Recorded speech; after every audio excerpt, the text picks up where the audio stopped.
Hey, what is up guys? Chris here with another video. I got some new parts for my PC in. We're gonna do a quick install and we're gonna see how it goes.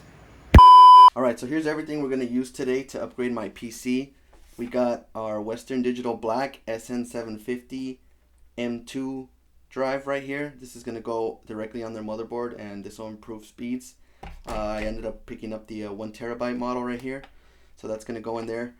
And then I was forced to buy these right here. These are little screws that will attach to the end, the opposite end of this, to mount it on the motherboard itself. And what this is we got our little screwdriver right here. And then you have right here mounting screws. They're gonna go in. You just need one of them and they go on the left side of this right here.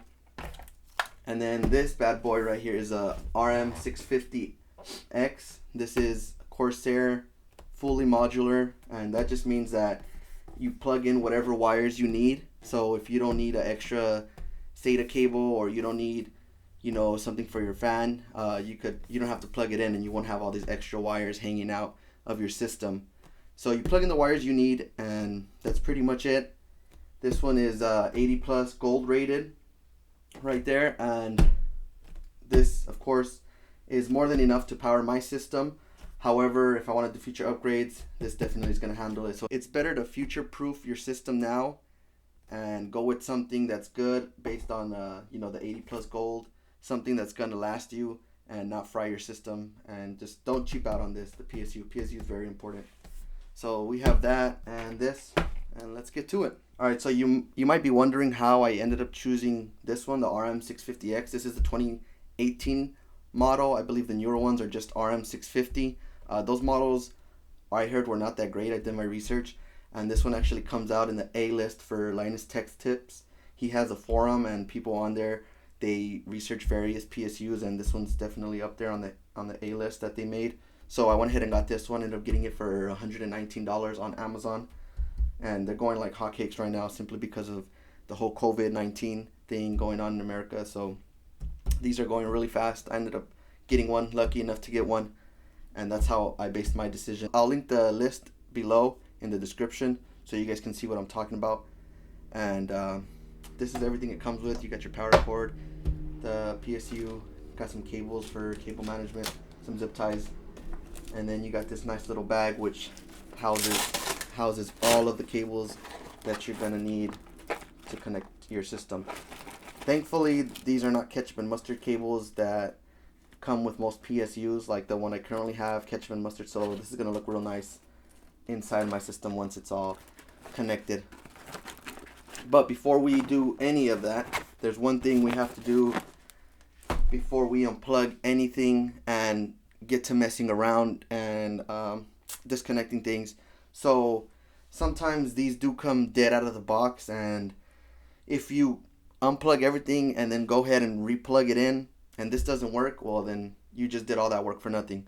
So Corsair has a simple test. It's called the paperclip test that they do in order to see if this isn't a dud, and we're gonna go ahead and do it. I'll link that video link in the description below as well, but I'm gonna just show you the real quick gist of it.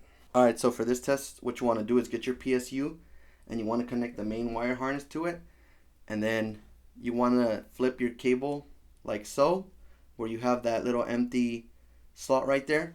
Now these cables are black. What they want you to do is grab the green wire and loop it to a black wire. However, these cables are all black, so you're not going to know which one's which. So you're going to need this, and then you're going to need a U-shaped paperclip.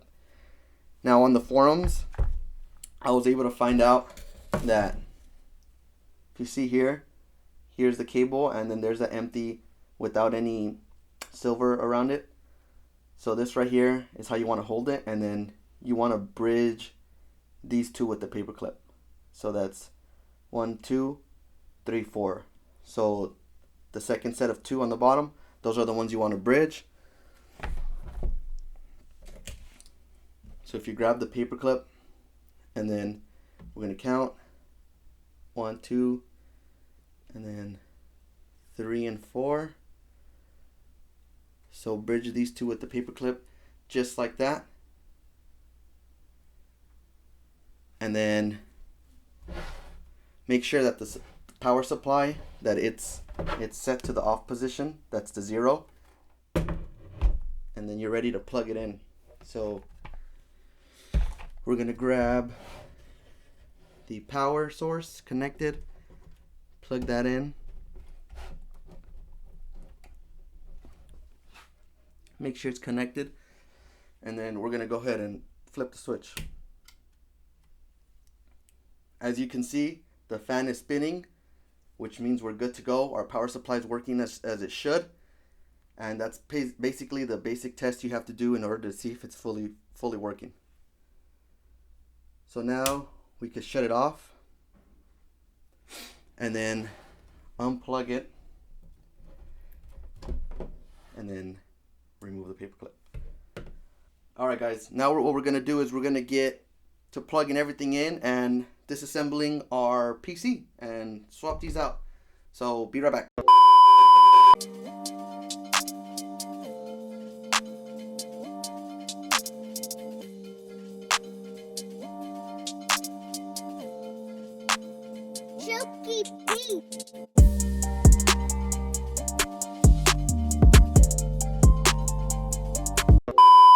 I think I'm finally done here with everything. As you can see, I went ahead and tidied it up. I put some straps right here, some zip ties. Ended up putting some zip ties here, some right here to line it up right here. And then I just did a little bit of cable management down the side, and I stuffed almost everything down there. You can't really see all of these cables from the other side, but we're gonna go ahead and close that up already because the hard part has been done, and we just made sure everything was connected and everything was plugged in, and we only used the cables needed in order to connect the main components that I have in here. We use one of these cables, the PCIe cables. This is for the GPU. We ended up using a SATA cable, and then of course the main motherboard cable right here. Those are the only cables I used. So we have a total of 1, 2, 3, 4 connections going back here into the PSU. Let's go ahead and seal this off, and then we're gonna go ahead and take a look at the other side. All right, so as you saw before, I used to have the yellow ketchup and mustard cables in here, and now we don't got them anymore, so that's a plus. Did a little bit of cable management, but the cables again are stiff, so that's why they're kind of slanted. Went ahead and connected the CPU up there. There's the motherboard cable. And then down here, we did the GPU cables. And then back here, of course, we did the SSD cable. And we did the cable that connects the SSD to the case component so that it reads the little light up here. And that's pretty much it. The other cables, I don't know if you could see them. There's stuff down there. I could tidy this up some more, but that's how I'm going to leave it just because it doesn't bug me that much. And you could probably tidy this up back here, but I'm going to leave it like that. So that's pretty much everything as far as that goes. And we're going to go ahead and run it and see if I connected everything right. Actually, while we're here, I think I'm going to go ahead and connect the SSD I have here since I'm already here and before I plug everything back up. We do need the little screws that I bought, which are these. Again, as you can see, it does come with one on my motherboard. So I'm gonna just need that little screw in here. This little one right here. So this model is a NVMe right there. NVMe SSD. There's a difference between these and SATA. So your motherboard may not support these, but it will support the other ones, or it may support these and it will support the SATA ones.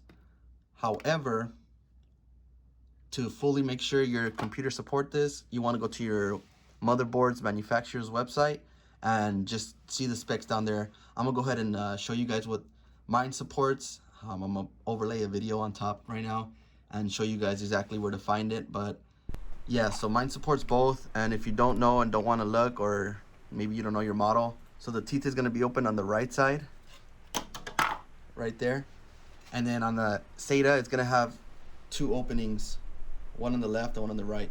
And your motherboard, if it supports NVMe, it's going to have that open slot right here on the right side, and mine does. So let's go ahead and just plug this in.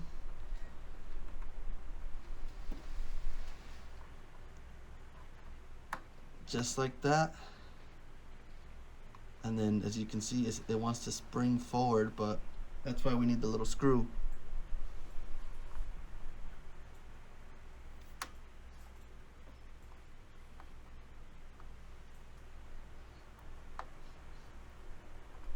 Alright, so there it is. I have installed the SSD in there, and now everything's ready to go. As you can see, the little screw is right here. I went ahead and screwed that in there and just had to angle it and get it in there. So that's that. Now we're gonna plug everything in and we're gonna see if everything works. All right, so here we are, moment of truth. Everything is plugged back in. I got all my cables connected, my keyboard, power switch, flipping it on, and hoping everything works. Turn it on, lights going on, that's good. Fans are spinning, that's good. Coming back down. Let's see, test out the RGBs. RGBs are good. Lights are good. Okay. Light right here means it's reading the SSD. Turns red, we're good. We're golden right there. All right, we're up and running. All right, just to show you guys that it's running, we go in here to System and Security, and then you go down to Create and Format Disk Partitions, and then right here you'll find this one, which is the new SSD I installed, and you'll go here and you'll do a simple format, which I already did, and I formatted it to NTFS, and so there it is right there, as you can see. And then if you go into this PC, you'll see that I now have the 1 terabyte. It comes down to 931 gigabytes total, but there it is right there. Alright guys, that was just a quick install of the PSU and the NVMe SSD that I purchased. Don't forget to like and subscribe this video if you want to see more like it. Thank you guys. Peace. I'll see you in the next one.